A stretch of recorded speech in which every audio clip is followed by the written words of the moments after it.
The crack in the crystal glass was exactly the width of a single hair, and Ruby Hale was the only person in the Belcourt room who saw it. Not the piano humming softly in the corner, not the smell of browned butter and thyme drifting from the kitchen,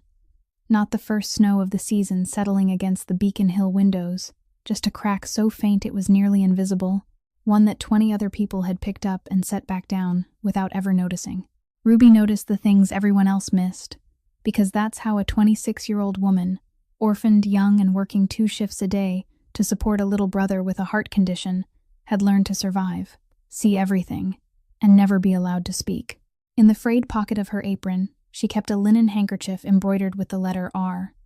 the only thing left of the mother she'd buried. That evening, a quiet man named August Fenn brought his mother into the restaurant the way he did every Friday night, a 71-year-old woman who'd once taught piano and was now drifting deeper into the white fog of Alzheimer's. August was 34, broad-shouldered, with eyes the cold gray of steel, and the whole elegant room went still when he walked in, though no one dared say aloud who the soft-spoken man really was. Then Cordelia Whitlock arrived, a 48-year-old woman in a cream-colored mink coat, her platinum hair set hard, designer sunglasses pushed up into it even though night had already fallen, a woman accustomed to a world that bent to her. She didn't know who the quiet man was, and she couldn't be bothered to care, because if she had, perhaps she wouldn't have thrown out her arm to shove an old, confused woman who'd wandered too close to her table, shoved her hard enough that the old woman pitched sideways and fell toward the poor waitress standing nearest. The musician in the corner was still easing into the slow movement of a nocturne, and the music hadn't yet realized what had happened before both women were down on the marble floor. What Cordelia Whitlock didn't understand, what the entire room was about to understand, was that the frail woman she'd just knocked down was August Fenn's mother, and the reckoning, as it turned out, wouldn't have to wait long. If you believe a person's dignity is never measured by the money in their account,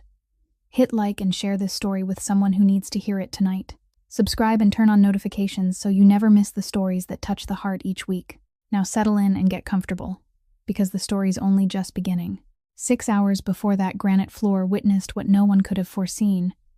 Ruby Hale stepped through the back door of the Belcourt room from the snow-covered alley, where the heat from the kitchen vent dissolved into the cold air in thin coils of white smoke. She arrived 20 minutes early, as she did for every shift, because 20 minutes early was enough time for a person like her never to be caught looking rushed. And Ruby had learned long ago that the best server was the one guests never had to notice. She hung her thin coat on a hook in the cramped changing room, tied her auburn hair back at the nape of her neck, fastened the black apron whose edges had begun to fray, and stood before the fogged mirror just long enough to make sure no crease in her collar betrayed her. In the pocket of her apron, the linen handkerchief rested quietly, where it always rested, a small weight only she knew was there. Outside, the main dining room was being prepared for Friday night, and Ruby stepped into the silent order she knew by heart, down to every rhythm. The sound of silver knives and forks being lined up straight, the sound of linen napkins being folded into sharp-edged triangles, the electric candlelight glimmering over crystal glasses polished until they were almost invisible. She began her work in her assigned section, wiping each glass with a lint-free cloth, holding it under the light to search for watermarks, and it was while doing this that her eyes stopped half a second longer than usual on a glass at table number 9. But manager Ted Morrow, calling her name from near the counter, pulled her away before she could think any further. Ted was a 50-year-old man, with the face of someone who had spent his entire life soothing difficult guests and hiding his own exhaustion. And tonight, he was tenser than usual, running his finger over the reservation book, as though the names inside it were a problem with no solution. He warned her about a regular guest arriving at 8 o'clock, a special guest he emphasized in a voice so low that Ruby had to lean closer. A gentleman who always sat at table number 9, always came with his elderly mother, and always needed to be served with absolute discretion. No questions, no eagerness, only quiet and careful attention. Ruby nodded, remembered, and asked nothing more, because asking nothing more was the first skill she had trained herself to master in this profession. The dining room gradually warmed as the first guests stepped in from the snow, bringing with them the cold still clinging to their shoulders and the scent of perfume mixed with wine, and Ruby moved among them like a useful shadow, pouring water, changing plates, picking up a fallen napkin before the guest even realized it had fallen. She saw everything other people overlooked. The man at table number 4 constantly glancing at his watch, because he was waiting for a message that wasn't coming. The couple at table number 7, sitting in the silence of 2 people, who had run out of things to say, the woman at table number 12, touching her neck whenever she felt anxious, and a boy of about 5, sitting with his parents in the corner near the window,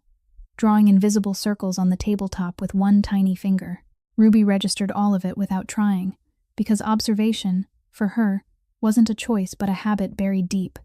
a way to stay half a step ahead, to never be caught missing a beat, to keep herself in that fragile place between being useful and being invisible that this job demanded. Somewhere inside her, a vague worry about something that had to be taken care of before the end of the month hummed quietly like the vibration of a tightly held string, but she was used to pressing it down beneath the discipline of the shift, not allowing it to show on her face, not allowing it to slow her hands. The piano in the corner began to sound when the musician sat down, the first notes of what would be a long evening, and Ruby glanced at the clock hanging above the kitchen counter, its hands nearly at 7:30, then drew in a very soft breath, straightened her apron, and stepped back out into the dining room, unaware that in less than an hour, her habit of seeing everything would force her to do the one thing her profession had taught her never to do: speak up. Ruby's break came at 7:40, barely 10 minutes between 2 waves of guests, and she slipped through the side door onto the small porch where the staff usually stood to smoke. Though she didn't smoke, she only needed a place to breathe. Snow was still falling slowly into the alley, settling on the shoulders of the thin sweater she had hastily put on,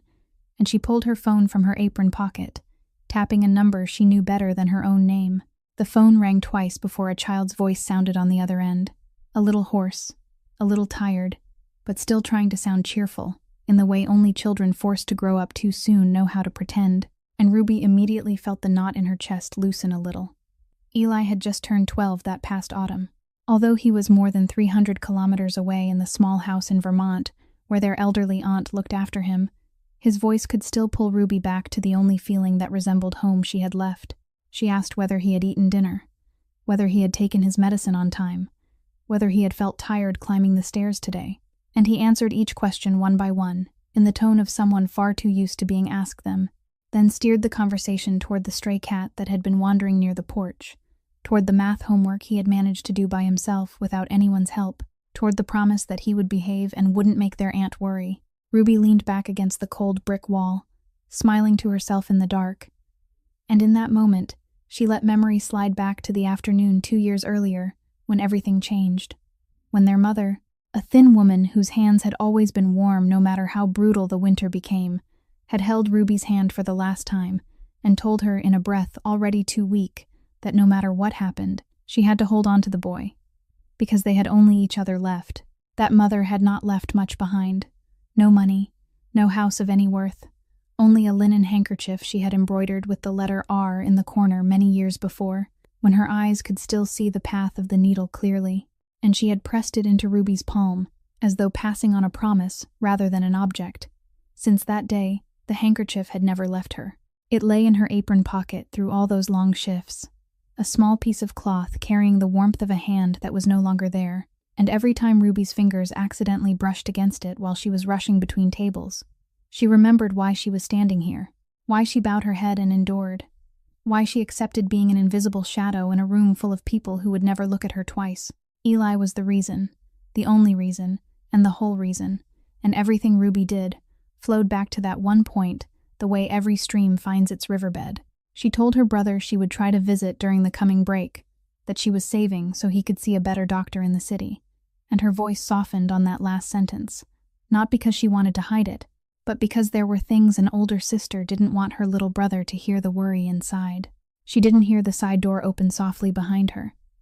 didn't know that a broad-shouldered man had stepped out onto the porch to escape the noise of the dining room and was standing quietly at the other end, also holding a phone to his ear for a call of his own, close enough to accidentally hear a few of her final words, close enough to catch the name Eli and the nearly breaking softness in the voice of a sister trying to hold herself together. The man didn't look toward her, didn't show that he had heard. He only turned his face away with the discretion of someone who understood very well what a private moment was and why it shouldn't be intruded upon. But something in that voice anchored itself in his memory, a small fragment he would later remember at exactly the moment it became important. Ruby said goodbye to her brother, told him to go to bed early, then stood for one more second in the falling snow, breathing in the sharp cold as though to harden the shell she needed to wear before going back inside. And when she slipped the phone into her apron pocket again, her fingers brushed once more against the handkerchief. Then she pushed the door open and stepped back in, returning to the person this world allowed her to be. Exactly at 8 o'clock, the front door of the Belcourt room opened, and something in the room changed before Ruby even had time to look that way. She noticed the change first through other people, the way she had always read the world, through the way the conversations at a few tables near the entrance softened by half a beat, through the way Ted Morrow hurriedly set down the reservation book and went out to greet the guests himself instead of letting the hostess do it, through the way an older waiter unconsciously straightened his back as though someone had just reminded him of his posture. The man who entered wasn't large in a showy way, but there was an invisible weight in the way he moved, a stillness that made the space around him seem to widen and make room. And Ruby understood at once that this was the regular guest Ted had warned her about in that tense whisper at the beginning of the shift. He looked about 34, broad-shouldered beneath a perfectly tailored charcoal suit without a single wrinkle, his black hair touched with a few early strands of silver and combed neatly back, and his gray eyes had the cold color of cooled steel, the gaze of a man accustomed to seeing through every room he entered within the first few seconds. But what caught Ruby's attention wasn't that aura of authority. It was the arm he was supporting, because walking beside him, holding his elbow with both frail hands, there was a small elderly woman with snow-white hair gathered neatly in a bun and a pale blue wool shawl draped over her shoulders. The old woman walked slowly, every step uncertain, as though the floor beneath her feet wasn't entirely trustworthy, and her eyes moved around the room with the gentle confusion of someone who wasn't sure where she was, but was still trying to be polite to an unfamiliar place. The man didn't show the slightest trace of impatience. He slowed himself to match his mother's pace, bent his head whenever she looked up to say something, and Ruby saw him nod patiently at words she guessed probably followed no logical thread, answering with an expression that held no irritation or embarrassment. Only a tenderness carefully protected the way someone protects a candle in the wind. Ted led them to table number 9, in a quiet corner overlooking the snow-covered window, and the man pulled out his mother's chair himself, supported her elbow as she sat, adjusted the shawl that had slipped from one shoulder, with a movement so gentle almost no one noticed,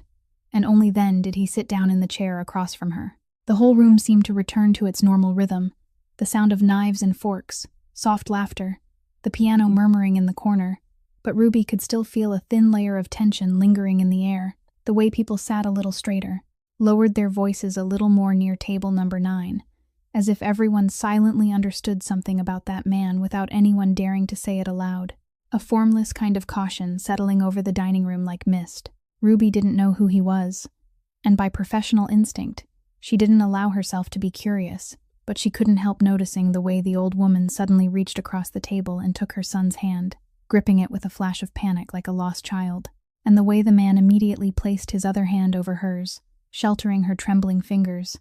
leaning forward to say something so quietly that the alarm on her face slowly dissolved and was replaced by a vague smile. In that room full of wealthy guests, used to giving orders and being served, the sight of that silent man patiently soothing his aging mother felt so out of place that it almost made people look away, because it was too real in a place where everything was arranged. Ruby stood close to the edge of her service section, still holding the water pitcher, and for a moment she forgot she was observing with the eyes of a server. Instead, she looked at that man with a feeling she couldn't name, a faint recognition that beneath the shell of power the whole room was wary of, there was a son doing the simplest and hardest thing in the world, not abandoning the woman who had given birth to him, even as she was slowly forgetting who he was. They had just finished ordering when the phone in the man's breast pocket vibrated. Ruby could tell from the way he lowered his head to look at the screen that it wasn't a call he could ignore. His jaw tightened briefly, a subtle shift, but enough for her to notice. He didn't get up right away. Instead, he leaned down and said a few reassuring words to his mother, gently patted the back of her hand, then swept his eyes across the service area, and that gaze stopped directly on Ruby, the only person standing close enough and attentive enough. He signaled softly with a tilt of his head,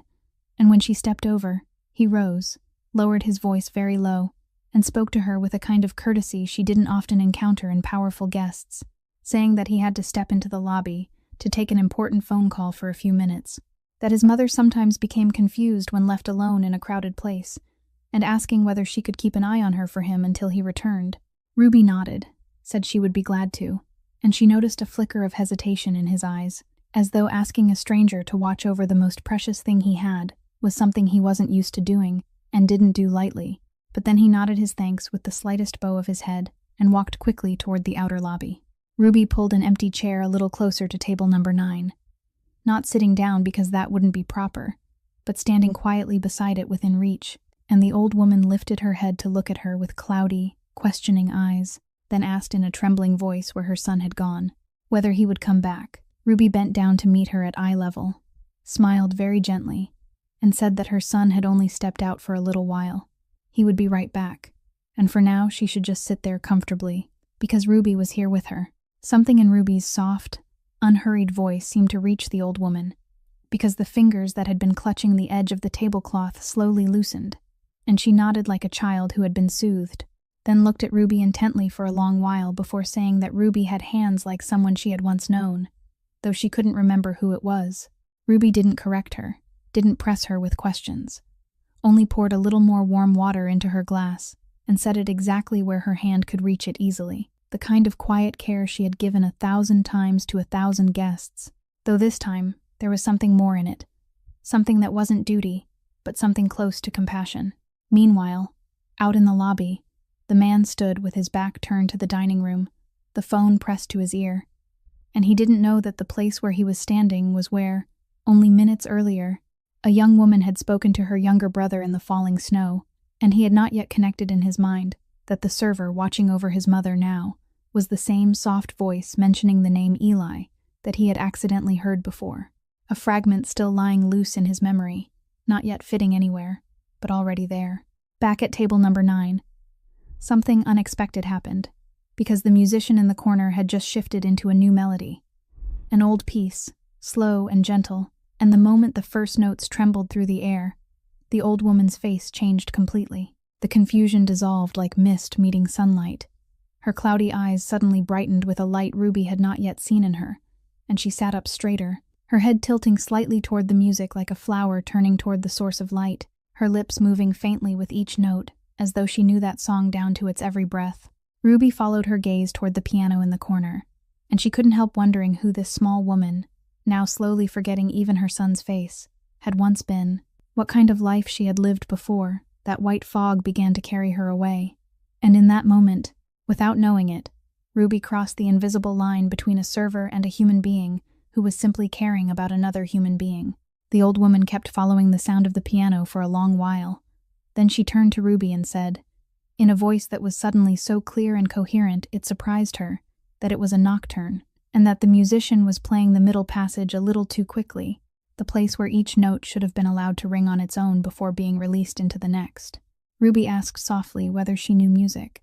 and the old woman's face brightened with a gentle pride as she told her she had taught piano for nearly 40 years. In a small room with a window overlooking a row of maple trees, where one class of students after another had sat on her old piano bench and learned how to turn the black dots on a page into something that could breathe. She said her name was Margaret, and she repeated that name twice, as though reassuring herself that at least that much she could still keep.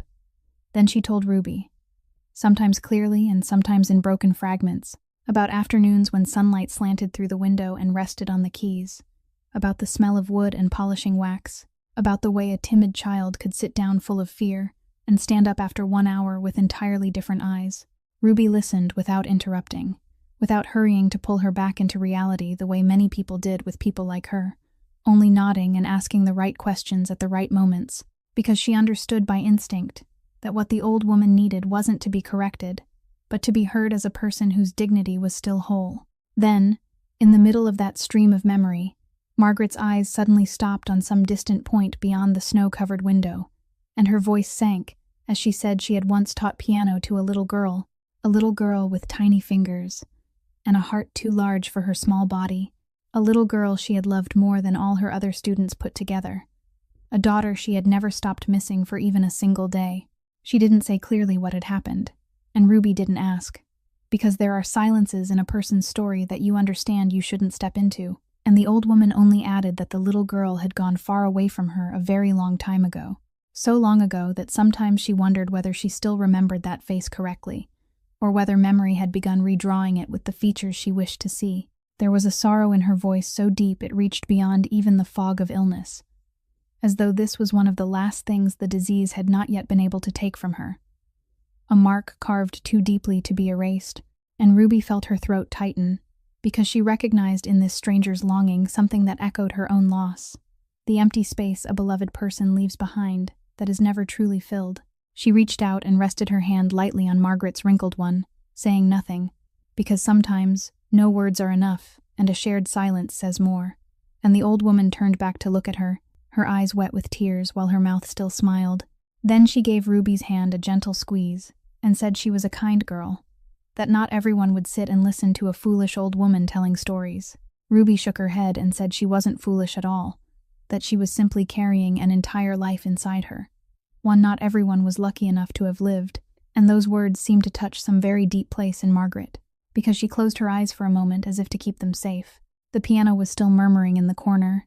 and Margaret tilted her head toward it again, her thin fingers moving faintly across the tablecloth in an invisible rhythm, tracing the keys only she could see, while Ruby stood there quietly keeping watch over her, unaware that in only a few minutes,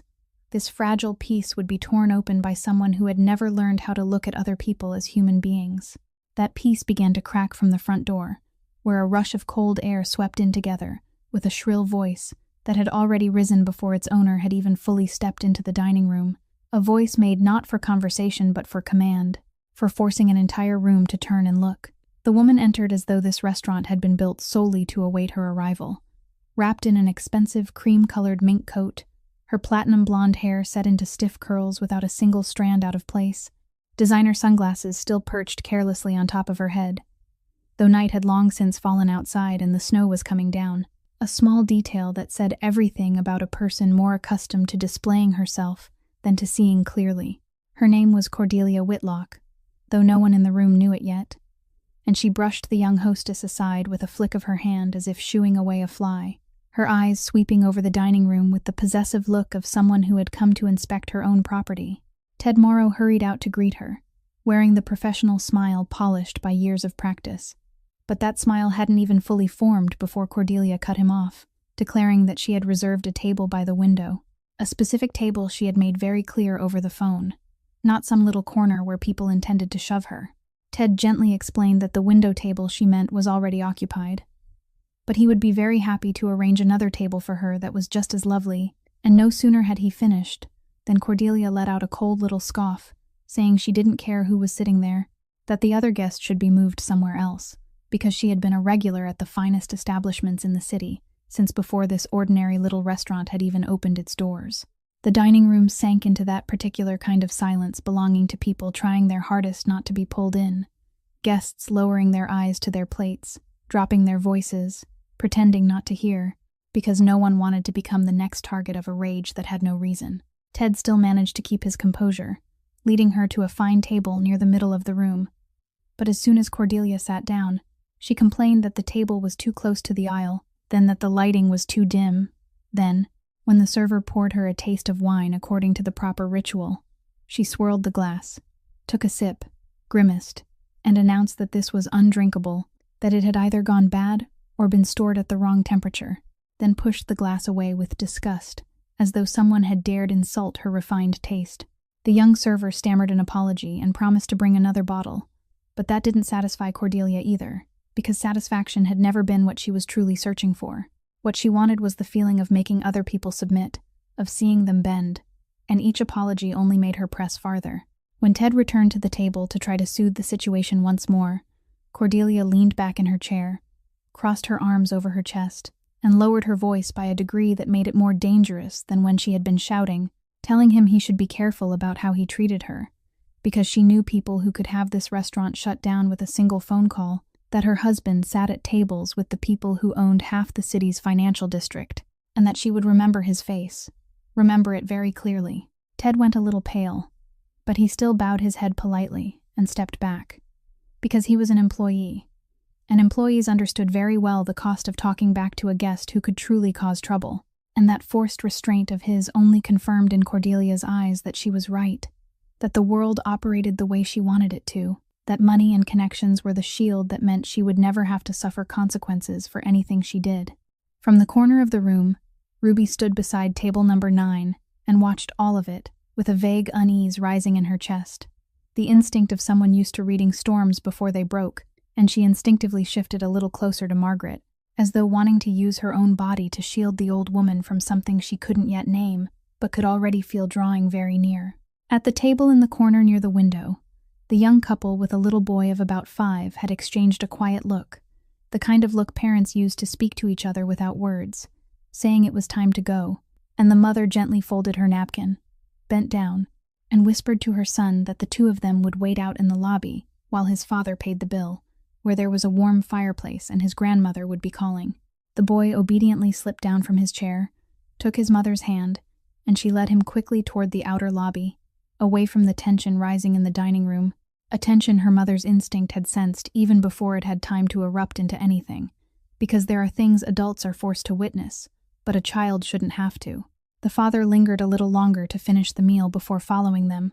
leaving behind the empty table where, only moments earlier, there had still been the clear laughter of a child. Now there were only adults left in the dining room, and the stage had been cleared for what was about to happen, though no one could yet imagine it. At the table in the middle of the room, Cordelia Whitlock sat sipping her second glass of wine,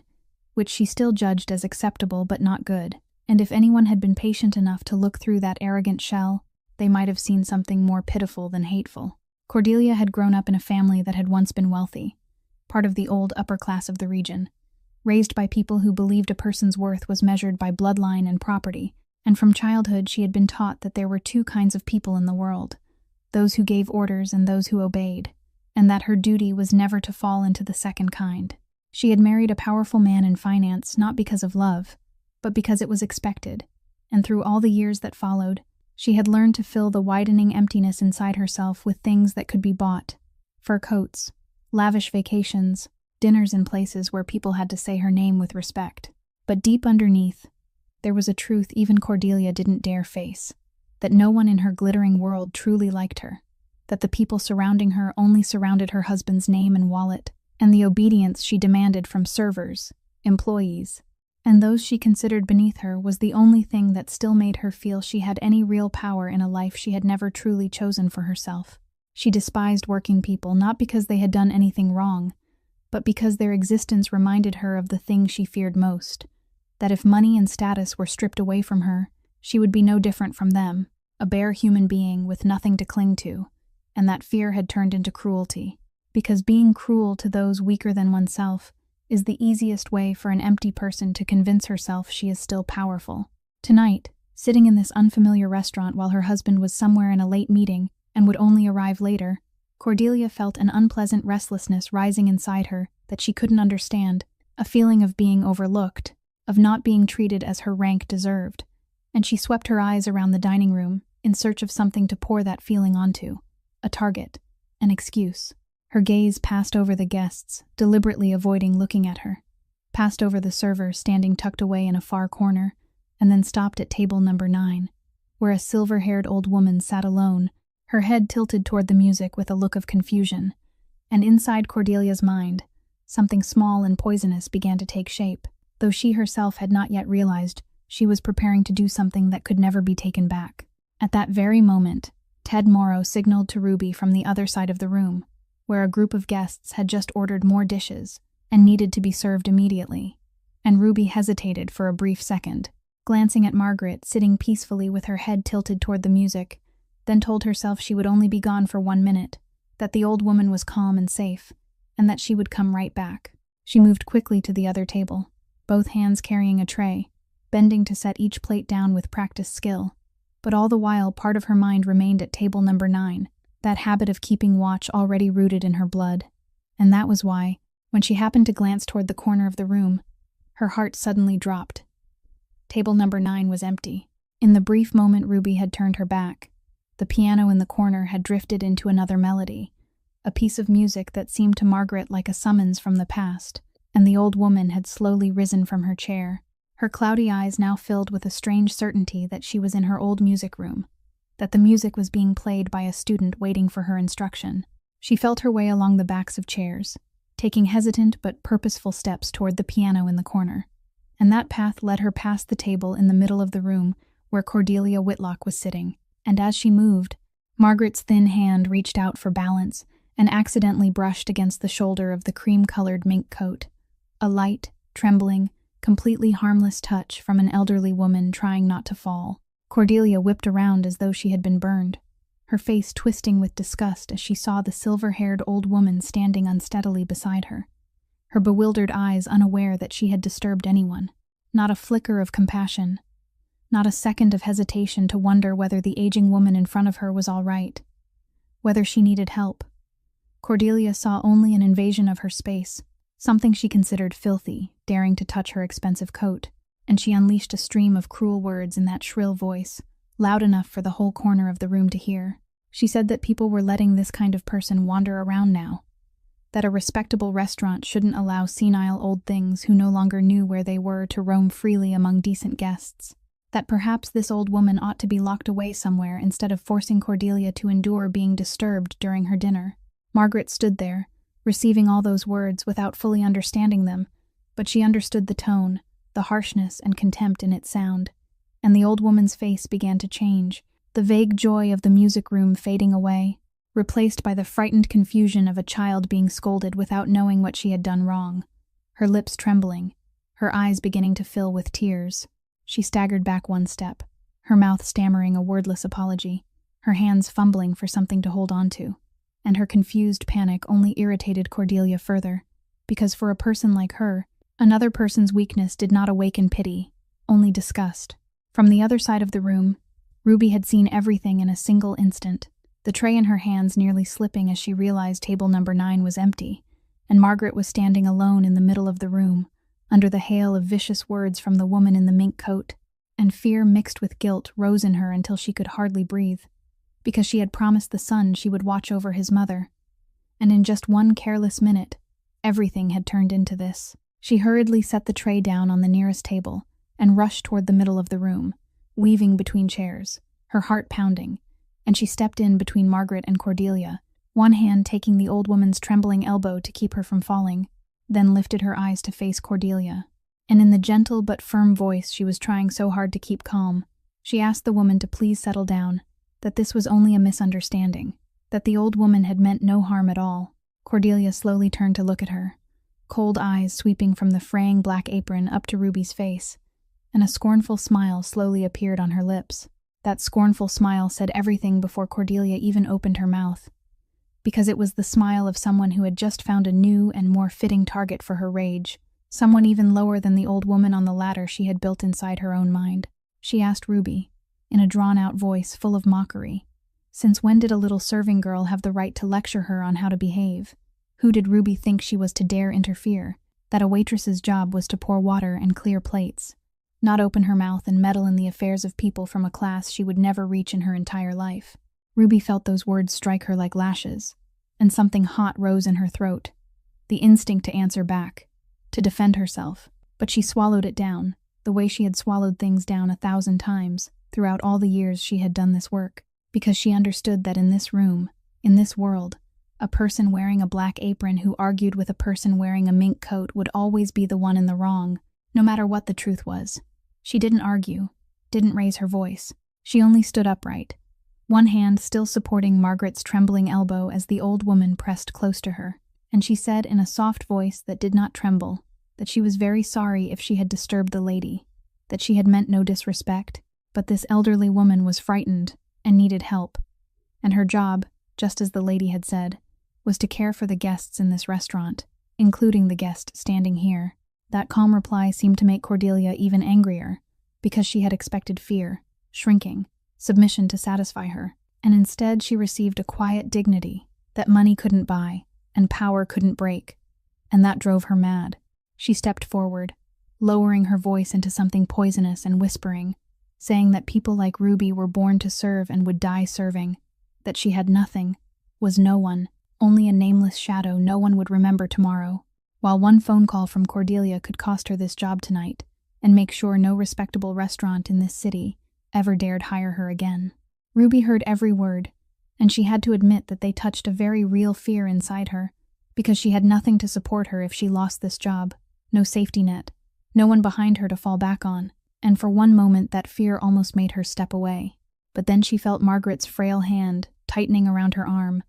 felt the old woman's small, trembling body leaning against her in search of protection, and she understood that if she let go now and walked away to save herself, she would lose something even more precious than her job,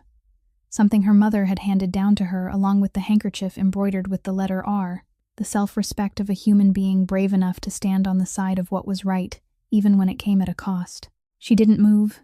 didn't release Margaret. She only looked straight into Cordelia's eyes without challenge and without surrender, and said that the lady could do whatever she wanted with Ruby's job, but right now Ruby wouldn't abandon someone who needed help, and that was what she would do no matter who the lady was. The whole corner of the room went still in a silence stretched tight as a violin string. A few guests had lifted their heads to watch. A few were whispering softly, and Ted Morrow was hurrying over from the distance with his face pale with worry. But it was already too late, because Cordelia Whitlock, with her pride wounded and her anger beyond her own control, could no longer see anything except two lower people daring to defy her, and her ring-covered hand had already begun to swing through the air. In the corner of the room, the pianist had just entered the slowest passage of the nocturne, the passage where each note was released and allowed to linger for a long time before the next one spoke, and Ruby would remember something strange about that moment for the rest of her life. That in her memory there had been no other sound but the piano, as though the whole world had been retold according to the rhythm of the music. The first note rang out, and Cordelia's ring-covered hand swung through the air in anger. A contemptuous shooing motion aimed at the old woman standing unsteadily there, not meant to strike but to push her out of the way one moves an obstacle. Yet for a frail elderly woman who was only staying upright by holding onto Ruby's arm, one forceful shove was already more than enough. The second note rang out,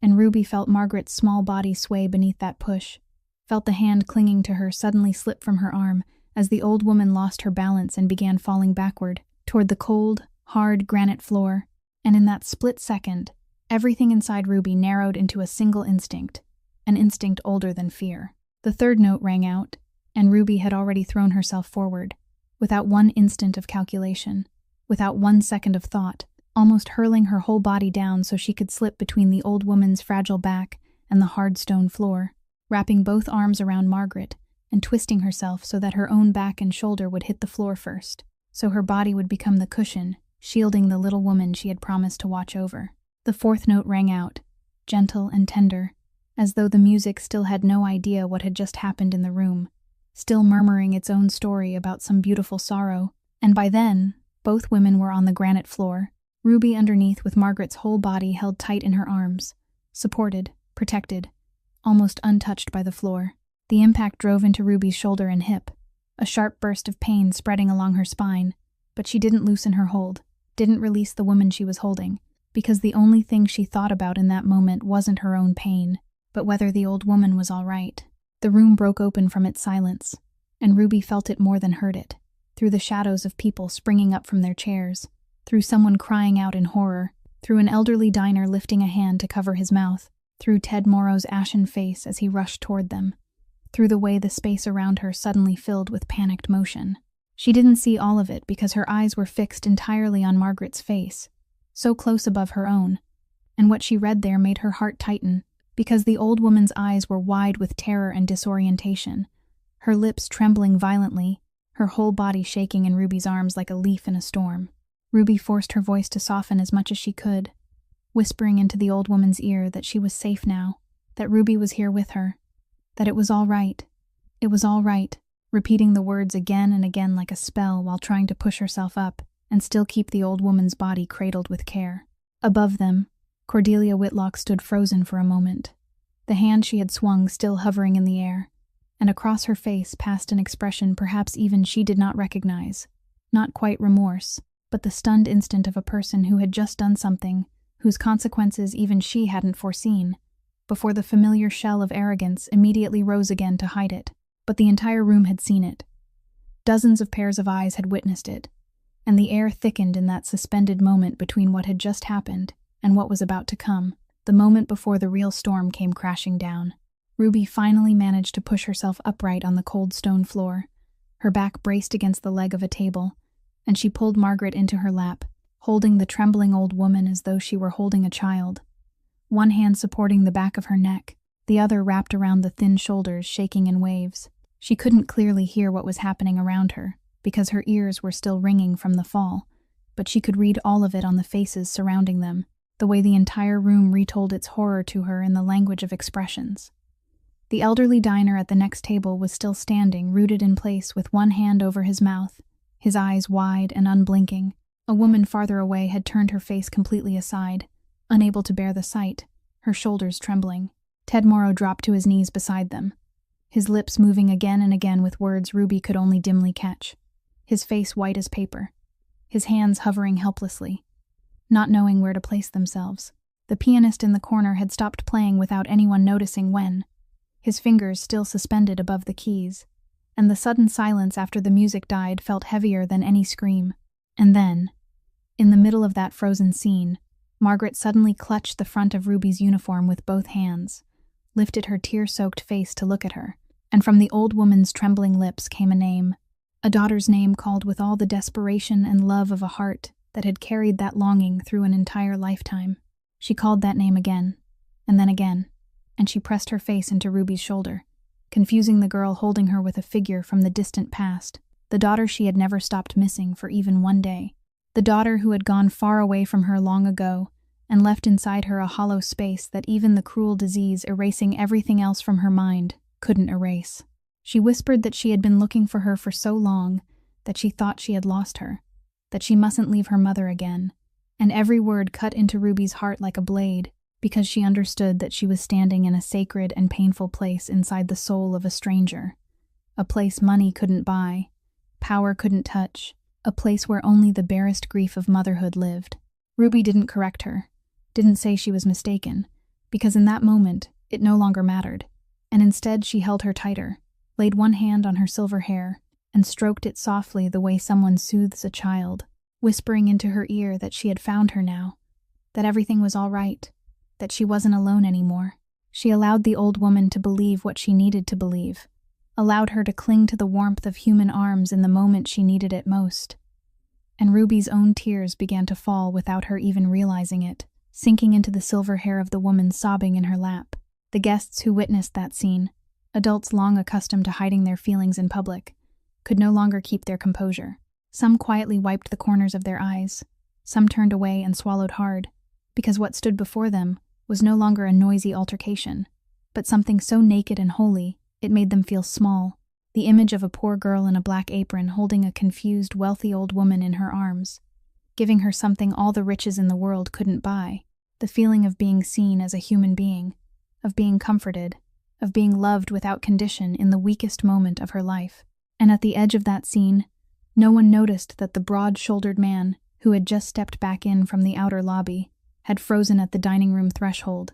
his phone fallen from his hand, his steel-gray eyes fixed on the sight of his mother, sobbing in the arms of a stranger. For one long moment that felt endless, August Fenn only stood there at the threshold, motionless, his gray eyes slowly taking in the whole scene before him, his mother sobbing on the floor in the arms of a girl wearing an apron, the pale blue wool shawl slipped from her shoulders and lying across the cold stone, and the son's face did not twist with rage, but instead became frighteningly still, the stillness of water just before a great storm tears it open. He didn't shout, didn't rush forward, didn't make a single unnecessary movement. He only began to walk, one step at a time, slowly crossing the dining room toward his mother.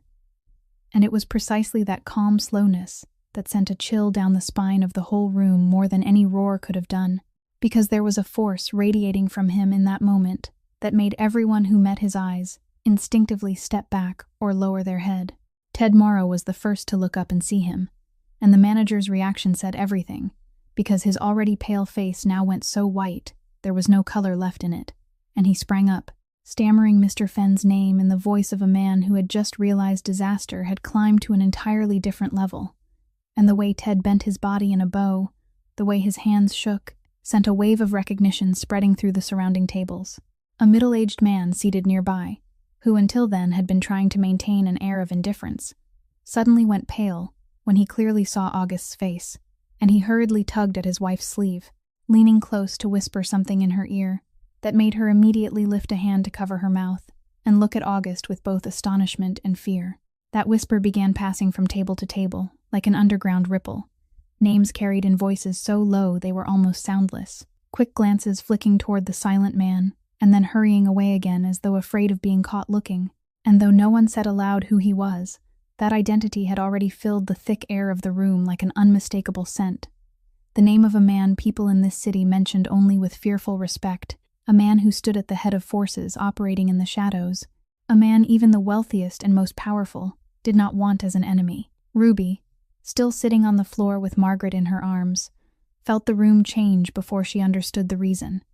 felt the way fear had suddenly taken on a new shape, and when she looked up at the man approaching, she recognized him as the guest who had asked her to watch over his mother, the gentle son who had pulled out his mother's chair and adjusted her shawl. But now what radiated from him was something entirely different, a restrained power boiling beneath the surface of his composure. August dropped to one knee beside his mother and Ruby, and in that first moment, he didn't look at Cordelia at all, didn't waste a single second on the woman who had caused all of this, but gave all his attention to his mother, his large hand trembling in a rare way as he cradled her tear-soaked face, calling her softly, "Mother, it's me. I'm here now." Margaret was still lost in confusion. She looked at her son with eyes that had not yet recognized him, still calling the daughter's name from her grief, and Ruby saw something in the man's steel-gray eyes break for one split second when he heard his mother speak that name, an old and fathomless pain he had buried long ago, before he managed to pull himself back and hide it. Then August turned to Ruby, and for the first time he looked directly at her, his eyes passing over the crooked apron, over the scrape on her elbow where it had struck the stone floor, over the way she was still holding his mother tightly, still protecting her even though she herself had taken the full force of the fall. And in his eyes, beneath the fury he was holding back, something else appeared, a recognition, a gratitude so deep that no words could express it, for the strange girl who had done for his mother the one thing he had not been there to do. While the whole room held its breath watching the man kneeling beside his mother, Cordelia Whitlock did the one thing perhaps only someone like her could do in that moment. She pulled her phone from her expensive handbag and began dialing with fingers that did not tremble. She still did not understand, or deliberately refused to allow herself to understand, the seriousness of what she had just caused. And her first instinct was not to bend down and see whether the old woman was all right, not to apologize, but to defend herself, to attack,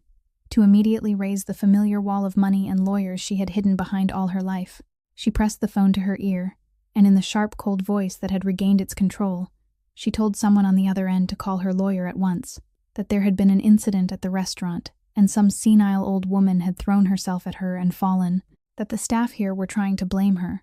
and that she needed her people present before anyone had time to invent anything else. She said those words loudly enough for the whole room to hear, as though declaring her own version of the truth with enough confidence would make it true, and she swept her eyes around the watching guests with a challenging look, memorizing each face, as though warning that anyone who dared testify against her would regret it. August rose from beside his mother, slowly, and turned to face Cordelia,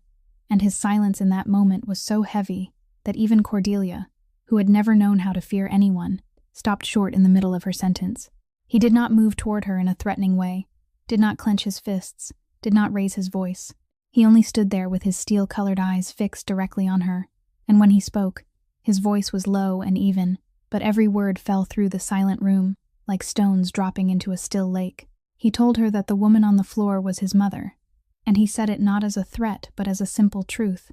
Yet it was that very simplicity that made it all the more frightening, because everyone in the room understood the weight of the words "my mother" when they came from this man's mouth. He went on to say that she could call as many lawyers as she liked, could build as many versions of the truth as she wished, but in this room tonight there were more than 30 people who had seen what she did with their own eyes, and no amount of money, no connection she had, could buy them all. He said he did not care who she knew, who her husband was, what family she came from, because all those things, the shield that had protected her for an entire lifetime, would mean nothing from this moment on. And then he said the final sentence, more quietly than all the others,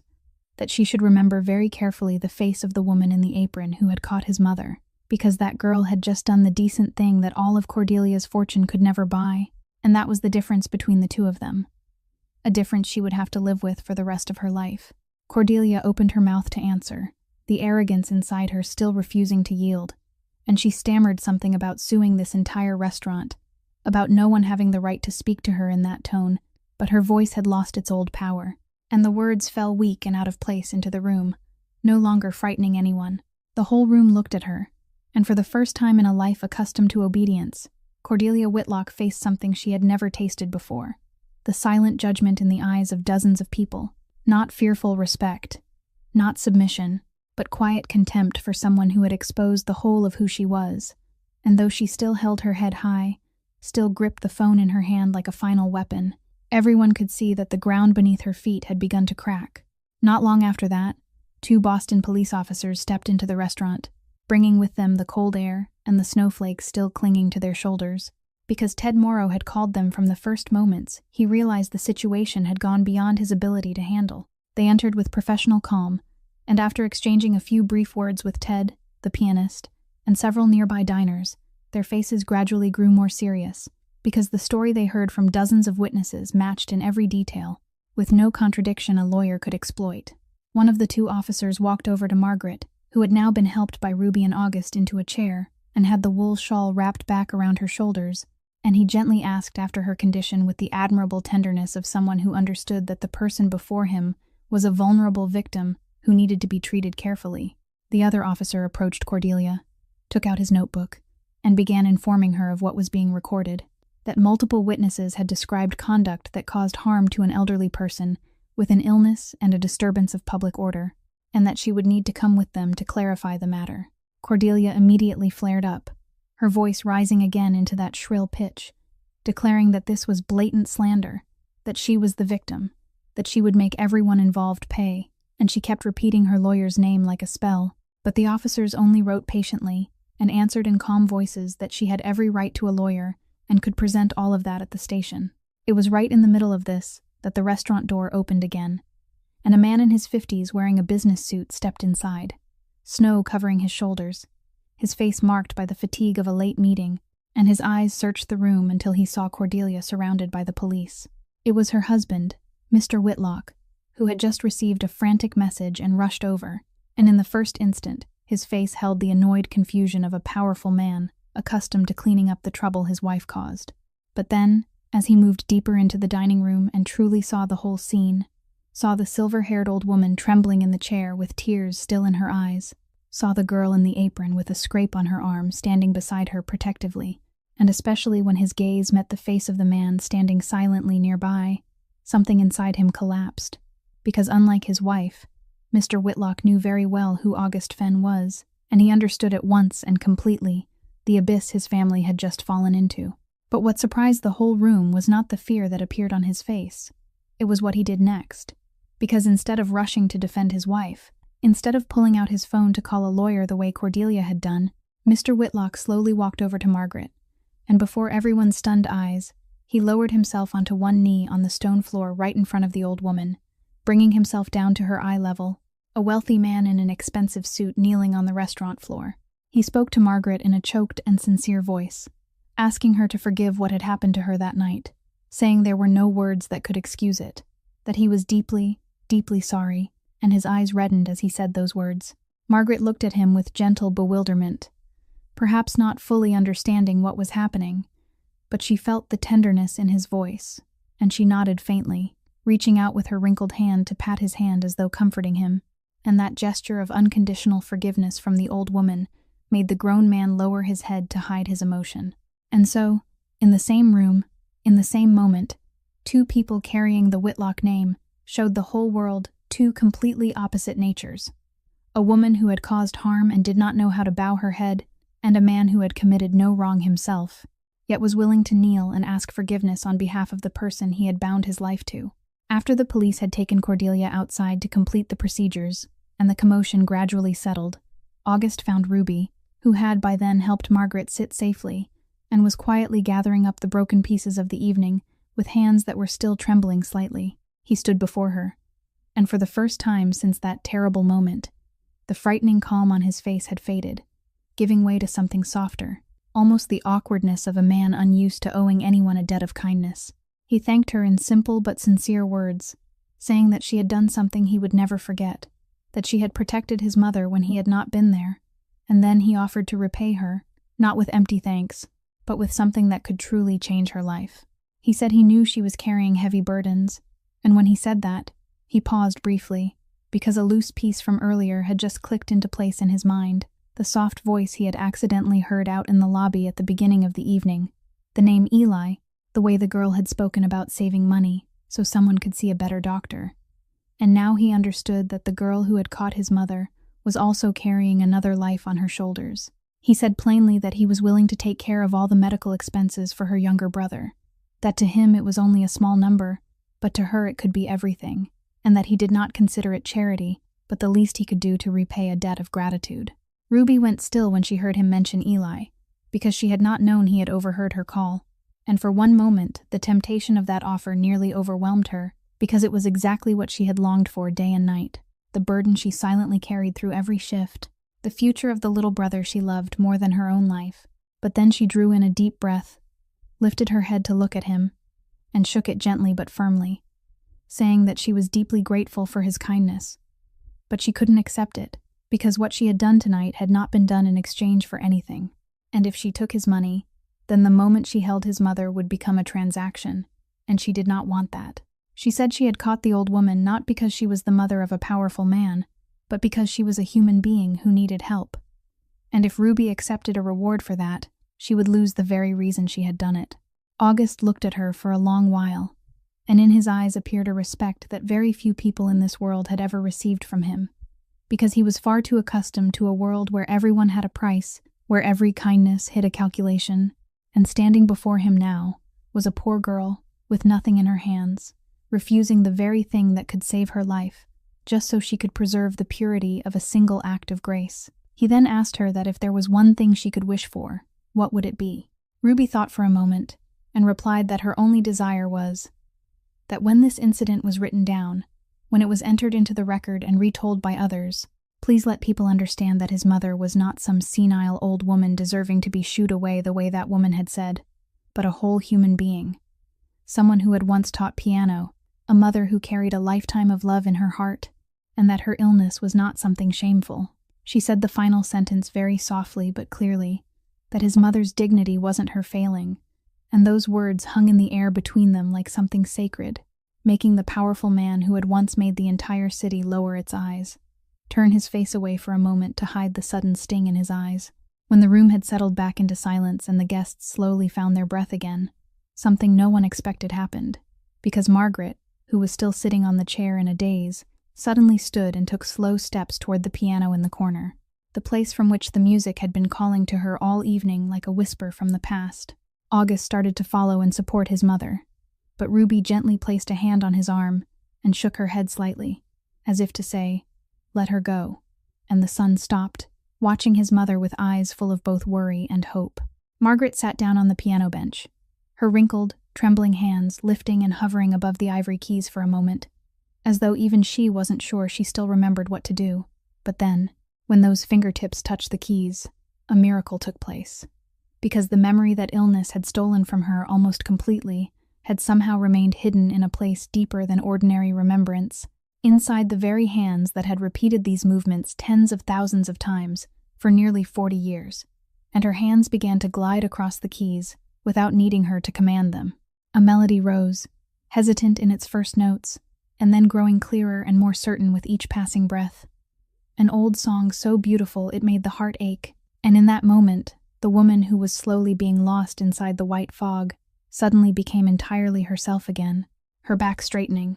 her face glowing with a peace no one had seen in her all evening, as though in music she had found again the part of herself illness had seemed to take away. The whole room fell silent to listen, not with the fearful caution that had filled it when August entered, but with sincere emotion, and it was then that the young mother led her 5-year-old son back in from the outer lobby, because peace had returned, and the child could now safely be present, and the little boy let go of his mother's hand and walked over to stand quietly beside the piano, lifting his clear eyes to the old woman playing music with all the innocent wonder only a child could have. August stood there watching his mother, and the tears that powerful man had held back all evening finally rolled down in silence, because it had been so very long since he had seen his mother like this. Ruby stepped closer to the piano, and when the music reached its final notes and slowly faded into the room, she pulled the linen handkerchief embroidered with the letter R from her apron pocket, the last keepsake from her late mother, and gently placed it into Margaret's trembling hand, folding the old woman's wrinkled fingers around the cloth, a gift given for no reason other than love between two people who had recognized each other through a shared grief. Later, people would record all the events of that night in written reports, and those words would say that Cordelia Whitlock was charged for harming an elderly person with an illness and disturbing public order, that a name once spoken with respect in the city's upper circles was now mentioned only with contempt, that the Whitlock family, not long afterward, quietly lost the lease on expensive office floors in a building that turned out to belong to August Fenn himself, and that somewhere, an anonymous fund silently paid every medical expense for a 12-year-old boy with a heart condition in Vermont. Something Ruby would only dimly begin to guess many months later. When she finally wondered who had stood behind it, those were the facts. They existed in records, in conversations, in the memories of dozens of people who had been present that night. But what mattered most to Ruby was not the punishment of that arrogant woman, nor even the silent money that saved her brother's future, but the image of an old woman slipping into forgetfulness, finding herself again through a piece of music, the clear eyes of a child believing that music and kindness were the proper human response to this world. And the simple truth Ruby had always believed, that a person's dignity had never been, and would never be, measured by the money they owned, but by the way they treated someone who could give them nothing in return. Tonight's story reminds us of something simple but profound, that true kindness does not wait for a reward, that tenderness toward the vulnerable is the truest measure of a soul, and that every human being, whether old, ill, poor, or nameless, deserves to be seen and cherished as a whole person. If this story has touched your heart, please subscribe to our channel, hit like, and share so we can listen to many more meaningful stories together every day. How do you feel about tonight's story? About Ruby, about August, and about that poor elderly mother? Please leave a few lines in the comments below, because we always hope to hear the honest feelings from deep within your heart. Thank you for listening all the way to the very last moment. We wish you and your loved ones abundant health, a joyful, peaceful life, filled with love every day. Goodbye, and we'll see you again in the next stories.